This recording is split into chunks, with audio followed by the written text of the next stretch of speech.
Les ONG des droits de l'homme montent au créneau pour mettre en garde les concertateurs. Ce forum national ne doit pas remettre en cause l'ordre institutionnel. Je suis venu à Kinshasa en vue d'un partenariat avec le peuple congolais et la communauté internationale pour la paix. Martin Kobler l'a dit ces jours au cours de son tout premier point de presse. Antena, le journal, Mami Tambou. Très heureuse de vous retrouver ce mercredi soir pour vous informer. L'ancien président sud-africain Thabo Mbeki a bouclé sa visite à Kinshasa ce mercredi 28 août, accompagné de sa délégation. Il s'est entretenu avec les membres du gouvernement et en charge des questions économiques au cours d'une réunion présidée par le vice-premier ministre et ministre du budget Daniel Mukoko Samba et si Africain Mushinga qui nous en parle. Le président sud-africain Thabo Mbeki a discuté avec les autorités congolaises de l'épineux problème de flux financiers illicites, FFI, en provenance de l'Afrique. Il a participé ce mercredi 28 août 2013 à une table ronde avec les membres du gouvernement en charge des questions économiques dans une réunion présidée par le vice-premier ministre et ministre du budget Daniel Mukoko Samba. Well, we are very happy with the visit. As you know, we have met everybody.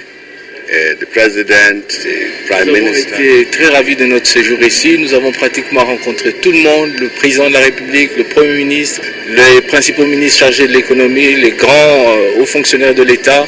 Et je dois vous dire que dans toutes ces rencontres, le président de l'Assemblée, le président du Sénat, nous avons eu énormément d'informations et nous sommes très satisfaits de cette mission en RDC. Il ne s'agit pas de faire un rapport uniquement sur la RDC. Nous préparons un rapport qui sera en fait pour l'ensemble des pays africains, des recommandations à tous les pays africains, de sorte que les leçons qui ont été apprises sur la RDC puissent aussi contribuer à améliorer la situation dans l'Afrique tout entière. Vous aurez plein de satisfaction lorsque le rapport sera disponible, mais je peux déjà vous dire que la situation de la RDC montre qu'il y a des vrais défis à relever en matière d'industrie minière, en matière d'industrie d'exportation du bois, par exemple, ou bien pour cette question du commerce triangulaire qui implique généralement les pays qui font commerce avec la RDC. Il convient de rappeler que l'idée de créer le groupe des personnalités de haut niveau GPHN a vu le jour à Addis Abeba en mars 2011 lors de la 4e réunion annuelle conjointe de la conférence de ministres africains des finances, de la planification et du développement économique et de la Commission économique pour l'Afrique. Et la rencontre hebdomadaire Nations Unies Presse de ce mercredi a été spécialement animée par le chef de la MONUSCO, Martin Kobler, le représentant spécial du secrétaire général de l'ONU en République démocratique du Congo, a proposé un triple partenariat durant son mandat en RDC. Il s'agit d'un partenariat MONUSCO avec le peuple congolais, le gouvernement et la communauté internationale. Patricia Amouli et Pepito Matondo étaient ce matin au quartier général de la MONUSCO à Kinshasa. Le patron de la MONUSCO a pour sa 2e semaine en République démocratique du Congo rencontré les professionnels de médias congolais à la MONUSCO. Il a parlé de la complexité du problème sécuritaire après avoir passé quelques jours à Goma. Pour lui, la brigade d'intervention n'est pas une solution magique pour résoudre ces problèmes des guerres sur le terrain. La brigade d'intervention ne peut pas résoudre les problèmes, ni militaires, ni politiques. C'est pas possible, mais on fait tout ce qu'on peut avec les forces armées de la République démocratique du Congo afin d'améliorer la situation et éliminer les menaces qui viennent des collines, qui ciblent avec des obus la population civile de Goma. Le but est simple. Le but est de restaurer l'autorité de l'État dans tout le territoire de la République démocratique du Congo, comme tout le gouvernement. Dans le monde entier aussi, le gouvernement de votre pays. Suite au décès de 2 Congolais le week-end dernier à Goma, une enquête en coordination avec les autorités congolaises est en cours. Martin Kobler a également souhaité la mise en place d'une politique de tolérance zéro pour éradiquer les violences sexuelles et des phénomènes enfants-soldats qu'il qualifie de terrorisme sexuel.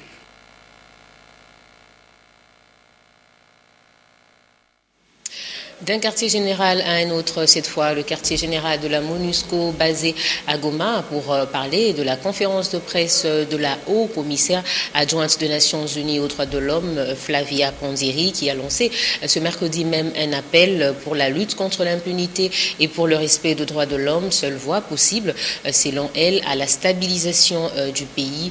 Patricia Mouli et Pepito Matondo ont recueilli ses propos.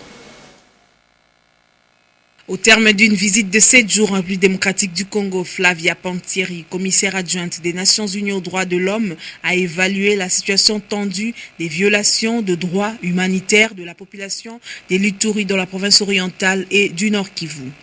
Lors de ma visite, j'ai été frappée par plusieurs choses, mais une des choses qui m'a vraiment fait une très forte impression, c'est la situation des populations au Nord Kivu et Lituri. Au cours de mes déplacements, j'ai parlé avec plusieurs habitants de ces régions et ils m'ont parlé de leur vulnérabilité. Flavia Ponziri a observé la complexité des problèmes de droits humains. Elle a rappelé aux autorités congolaises la nécessité de restaurer l'autorité de l'État, de mieux sécuriser les acteurs politiques et de protéger les défenseurs des droits de l'homme. Concertation nationale, parlons-en, la question de la représentativité de la femme dans le quota de chaque organe s'y pose. Marceline Kissita, responsable de la section genre au RODESIC, pense que la femme est faiblement représentée. Elle est au micro de Nora Olondo Iloa. Représentativité des femmes aux concertations nationales. Comme d'habitude, la femme congolaise est sous-représentée dans les instances de décision. En ce qui concerne les concertations nationales, l'écart est criant. Du présidium au groupe de contact, en passant par le secrétariat technique, la femme se retrouve mais faiblement représentée, nous dit Madame Kissita, chef de section femme du RODESIC. Il est difficile de trouver que les femmes puissent être aussi représentatives que les hommes.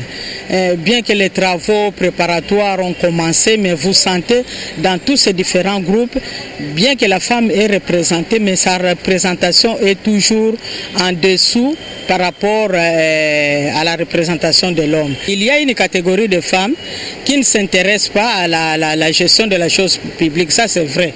Mais par contre, il y a une autre catégorie de femmes qui est très engagée, les activistes, les femmes qui sont dans les mouvements associatifs, qui sont bel et bien intéressées de s'y retrouver. Mais le problème se fait que la représentation ne se fait toujours pas au niveau où nous avons toujours souhaité. Marceline Kissita souhaite en outre que les femmes qui s'intéressent déjà à la gestion de la chose publique puissent lutter jusqu'à obtenir gain de cause dans les jours à venir.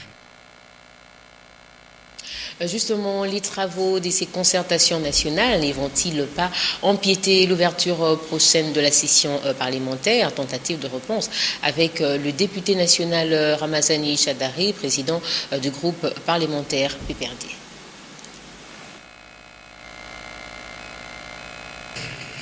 L'initiative du chef de l'État, les concertations nationales ont pour finalité la cohésion nationale. Pour le député national Ramazani Chadari, les institutions fonctionnent normalement.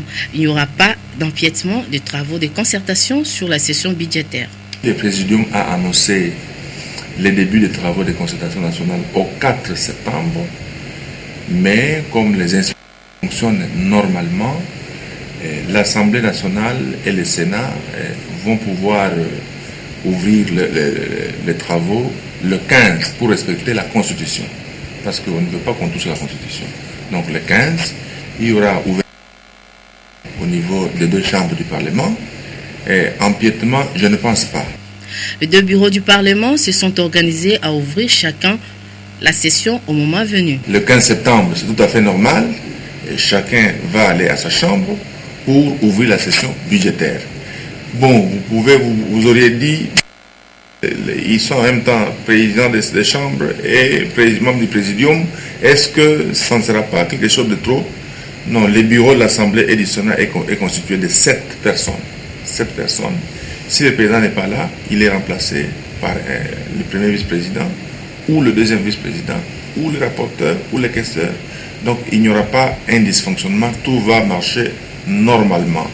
Les souhaits les plus ardents du député Ramazani Shadari est que les Congolais se mettent ensemble pour barrer la route à ceux qui veulent balkaniser le pays. Le chef de l'État qui a initié ces concertations a une idée géniale.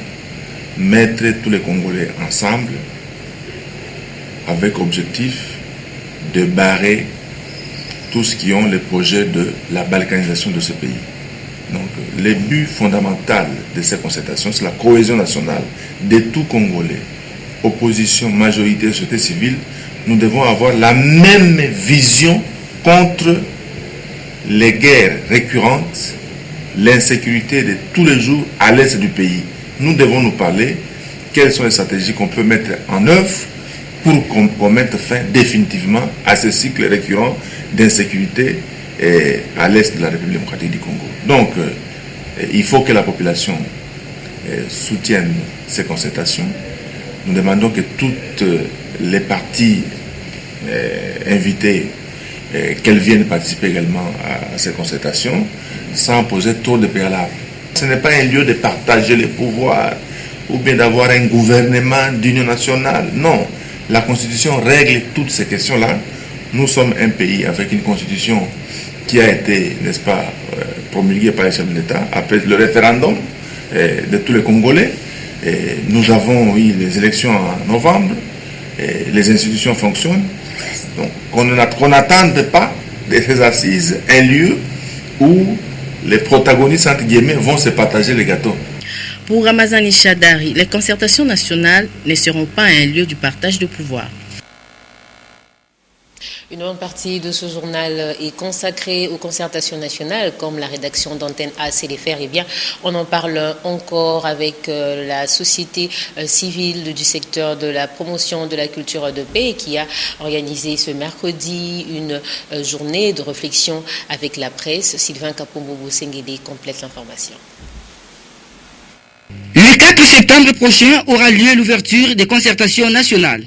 Voilà pourquoi la société civile du secteur de la promotion des cultures de la paix en RDC a convié ce mercredi les professionnels des médias à une séance d'information sur les concertations nationales axée sur la boîte à images qu'elle a déposée au Présidium depuis le 7 août dernier pour une véritable cohésion nationale. Les concertations nationales donnent une opportunité pour notre pays de résoudre durablement les problèmes qui l'accablent. Nous n'avons pas besoin de solutions problèmes, des solutions partielle. Donc voilà la boîte à images que nous venons de mettre à la disposition de notre gouvernement, du Présidium et de toute la population congolaise vise justement à une solution durable. C'est une contribution originale, une contribution qui émane d'un Congolais qui a travaillé 10 ans durant et voilà, nous nous posons trop de problèmes, trop de questions, pourquoi ça ne se termine pas.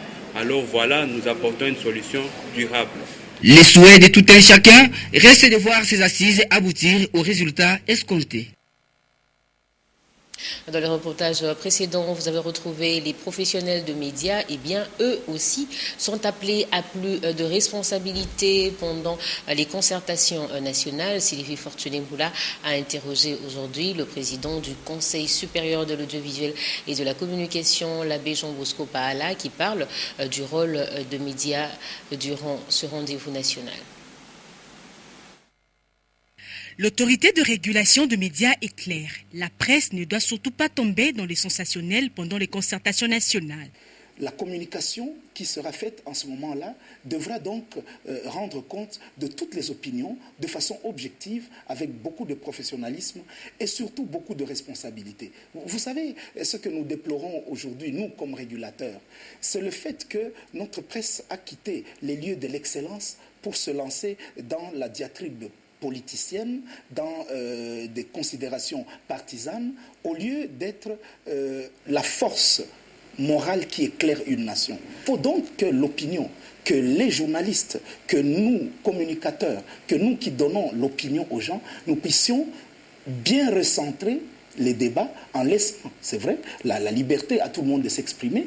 Le Conseil supérieur de l'audiovisuel et de la communication sera très regardant et ne va pas tolérer des dérapages. Les concertations nationales seront couvertes Nous avons demandé que le gouvernement y mette les moyens, que les journalistes soient accrédités, qu'ils puissent donner des comptes rendus, mais le CESAC va veiller au grain.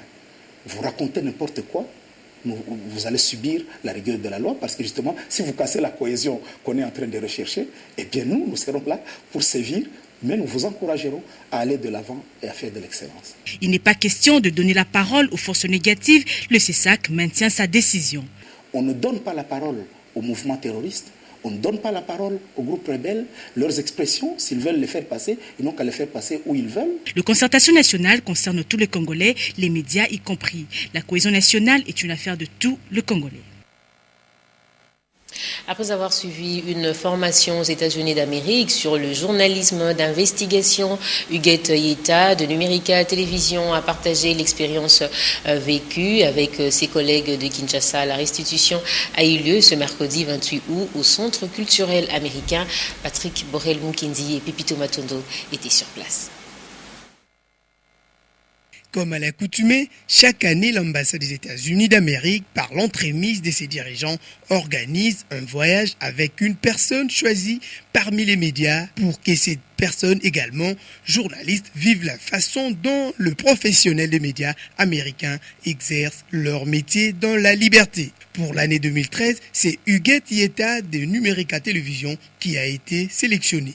Des retours au Congo-Kinshasa, elle qui les a vus travailler, témoin de cette liberté. Là où les journalistes sont vraiment libres d'avoir les informations, d'accéder aux sources des informations, et c'est cette exception-là qui confirme au fait la règle que aux États-Unis, les journalistes sont libres de travailler par rapport au Congo, ici chez nous.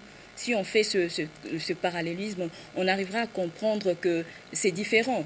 Aux États-Unis, les journalistes ont la liberté de publier n'importe quelle information. On nous a montré des cas concrets où des journalistes associés aux membres du gouvernement, aux députés et aux procureurs, ils sont arrivés à faire tomber un sénateur. C'est ce qui nous manque un peu ici chez nous. En fait, moi je comprends, ça nous manque parce que on n'est pas libre et à la fin, les gens se disent, autant mieux tout dire, tout déballer à la presse et peut-être que ça arrivera à changer. Pour bien exercer le métier de journaliste, l'appareil judiciaire doit être réellement fonctionnel. C'est le cas aux USA.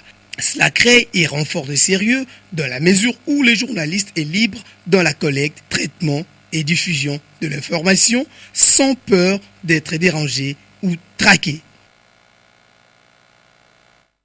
Écho toujours des news du pays de l'oncle Sam. Vous vous souvenez bien qu'il y a tout juste 50 ans, aujourd'hui 28 août, en 1963, que le jeune pasteur noir américain Martin Luther King, assassiné en 1968, a prononcé dans un discours la fameuse phrase « I had a dream », entendez « je fais un rêve ». Cette phrase a marqué profondément son pays et est aujourd'hui diffusée à travers le monde, acteur de la lutte pour l'égalité de droits et contre la discrimination raciale. À l'époque de la ségrégation, Martin Luther King est devenu depuis lors un véritable symbole. À Washington, un mémorial en son honneur a été inauguré il y a 2 ans par Barack Obama, à travers qui cette phrase célèbre s'est concrétisée.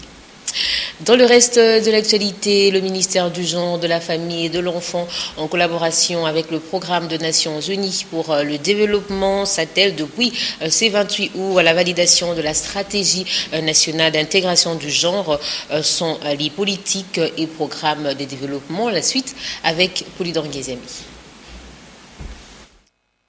L'élaboration de la stratégie nationale visant à promouvoir le genre en RDC est très importante car l'équité genre doit devenir un fait institutionnel et les inégalités entre les hommes et les femmes être éradiquées dans toutes les institutions de la République et dans tous les secteurs de la vie et de la société. C'est la conviction du directeur pays AI du PNUD exprimée à l'ouverture de l'atelier de validation de la stratégie nationale d'intégration du genre dans les politiques et programmes de développement. Et c'est ce qui a poussé le PNUD à soutenir le gouvernement congolais dans cette tâche. Au titre du PNUD, c'est un appui technique. Ça veut dire qu'on a essayé de fournir au gouvernement les éléments nécessaires afin de pouvoir développer une telle politique.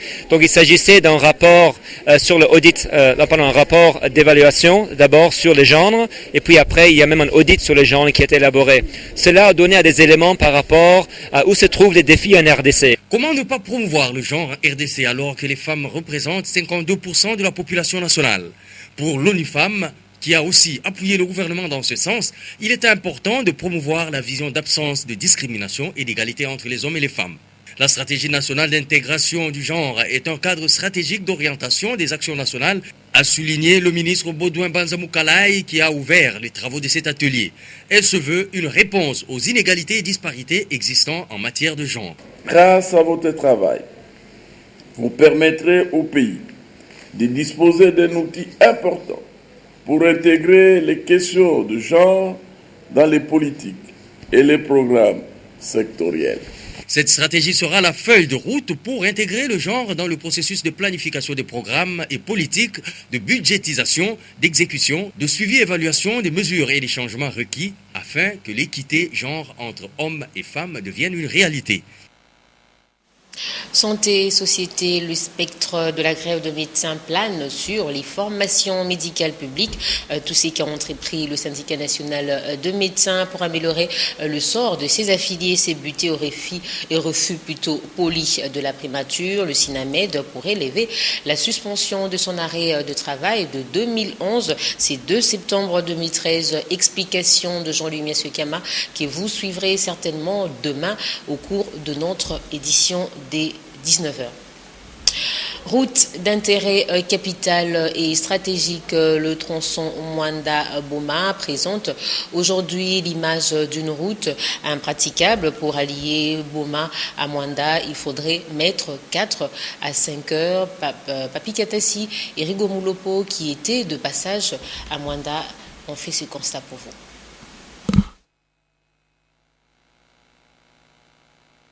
Nous sommes sur la route Mwanda-Boma d'une distance à près de 200 km. En prenant cette partie de la nationale numéro 1, le premier constat est qu'elle est difficilement praticable en raison des nombreux trous qui la caractérisent. Même le preneur de vue a du mal à prendre les images pour immortaliser la belle créature qu'entoure cette partie de la République démocratique du Congo. Pour les nombreux usagers de cette route, parcourir la distance Mwanda-Boma est un véritable calvaire. Vous pouvez le voir vous-même, la route n'est pas du tout bonne puisque ça nous prend 4 heures, 5 heures du temps en bus. Je pense que même vous-même, vous êtes témoin, la route n'est pas bonne. C'est vraiment un calvaire pour nous qui quittons Mwanda pour entrer à Matadi ou à Kinshasa. Le pouvoir public est donc interpellé à pouvoir faire une retouche de cette route d'intérêt capital. Nous interpellons les autorités tant nationales que provinciales de pouvoir se mettre à l'œuvre afin qu'on puisse trouver une solution. À l'époque, il fallait mettre 45 minutes pour rallier Mwanda-Boma. Mais pour l'instant, la détérioration de cette route fait que les transporteurs mettent 8h à 9h. Un véritable 12 travaux d'Hercule. Dans ces coins du pays, on a du mal à conjuguer la modernité. Page noire, il a été l'un des meilleurs de sa génération, le corps de Emmanuel Kipolongo, journaliste professionnel et ancien PDG de la radio-télévision nationale congolaise, décédé le 22 août dernier, a été élevé et exposé ce mercredi 28 août. Si tout va bien, vous suivrez les images et entrez aux obsèques après la revue de presse dans une sélection et un commentaire de Polydor Gaziami.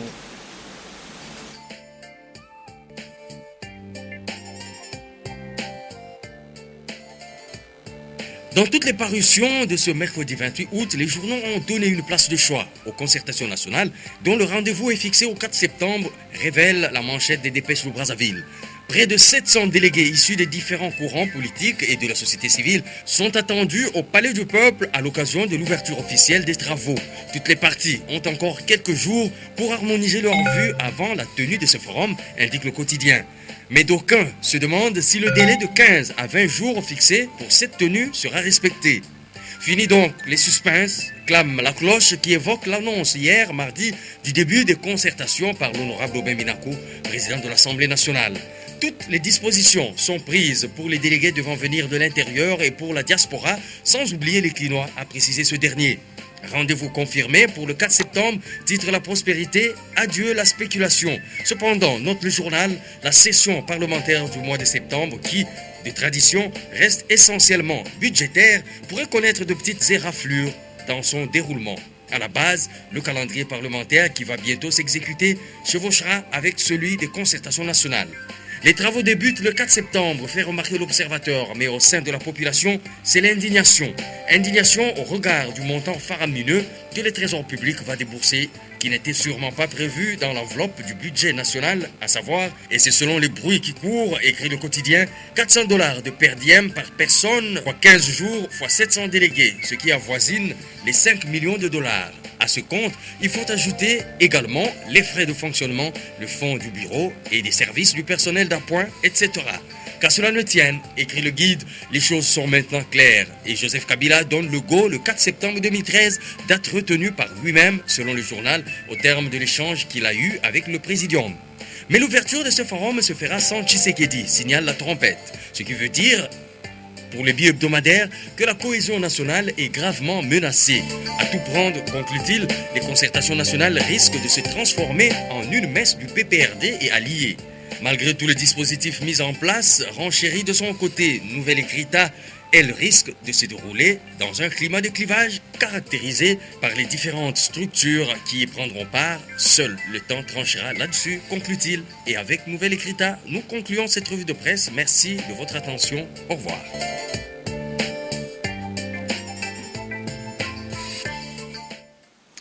Emmanuel Kipolongo Mukambilwa, ancien ADG de la RTNC, sera inhumé demain jeudi. En attendant, nous proposons les premières images de ses obsèques à Sanef avec Natacha Bomongo.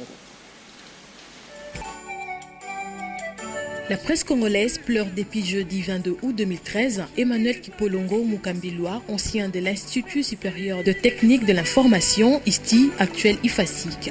Il est compté parmi les journalistes qui ont fait la fierté de cette institution de formation de journalistes professionnels.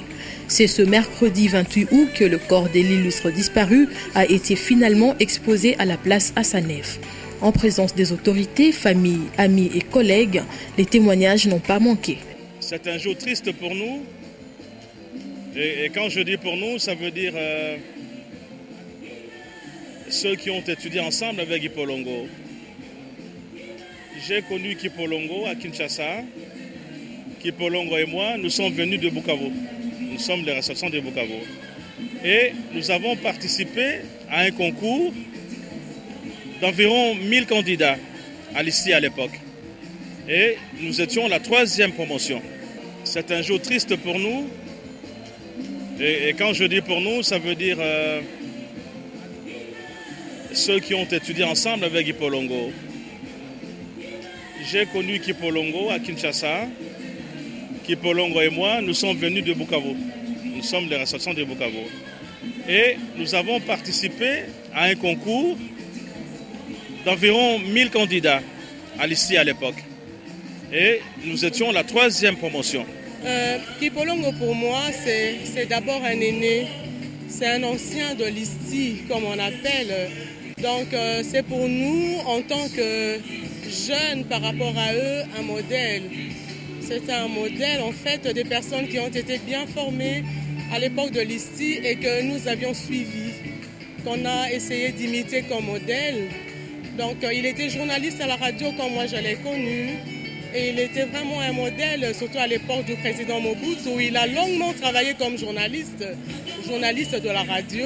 Le travail bien fait et la rigueur faisaient partie de ses qualités en vue de bien servir la population. On retient de Kipolongo Mukambilwa le journal de 6 h du matin. C'est un journal qui est très très éprouvant parce qu'il faut être réveillé à 4 h. Alors tu vois, les gens évitaient de faire ce journal-là. Mais lui, il le faisait avec beaucoup de bonheur. Et c'est ce qu'il a fait asseoir finalement dans le monde du journal parlé d'abord à la radio Et un peu plus tard, il fera encore la télévision. Il a fait de moi sous-directeur puis directeur des informations à la télévision. Eh bien, c'est un monsieur, je veux dire, qui s'est manifesté, qui a vécu dans la rigueur. La rigueur dans le travail, un travail assidu, un travail bien fait. C'est quelqu'un qui était esclave du travail, si vous voulez. Un monsieur qui arrivait au bureau à 7 h du matin pour n'en partir qu'aux environs de 20 h, si bien que nous, ses collaborateurs, on avait même peur de partir avant, puisque nous ne pouvons pas partir avant le chef. C'est ce jeudi 29 août que la dépouille mortelle de Kipolongo sera inhumée. Ce journaliste professionnel restera inoubliable dans la mémoire de l'ensemble des Congolais et surtout de la corporation. Que son âme repose en paix.